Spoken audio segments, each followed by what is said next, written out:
স্পষ্ট হাদিস। আল্লাহর নবী সাল্লাল্লাহু আলাইহি সাল্লাম বলেন, 3 ধরনের ব্যক্তির জন্য জান্নাত হারাম। হারামাল্লাহু আলাইহিমুল জান্নাহ তালাতা।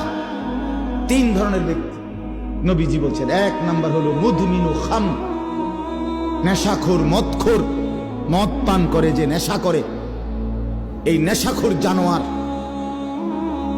মদখোর, ফেন্সিখোর, বাবাখোর, ডাইলখোর, আবার ট্যাবলেট ব্যবহার করে, তার জন্য আল্লাহ রাসূল বলছে জান্নাত তোর জন্য হারাম।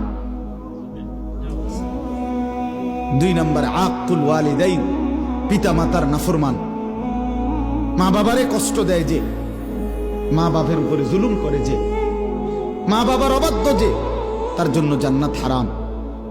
আর 3 নাম্বার ওয়াদাইয়ুস।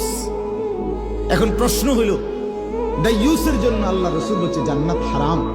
এখন দাইয়ুস কে?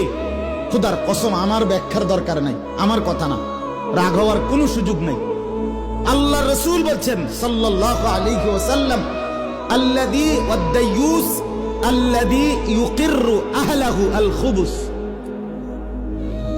এটাই হাদিসের এবার রাসূলুল্লাহ সাল্লাল্লাহু আলাইহি সাল্লাম বলেন, এবং দাইয়ুসের জন্য জান্নাত হারাম।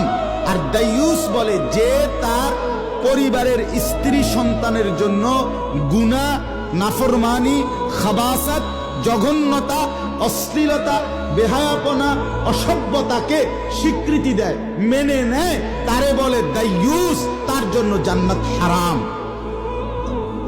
হ আকার হা, অন্ত্যেষ্টিয় আকার ম, হারাম। বানান করে গেছে, আবার যদি কেউ বানান না পারে, আল্লাহ বানান করে দিচ্ছে।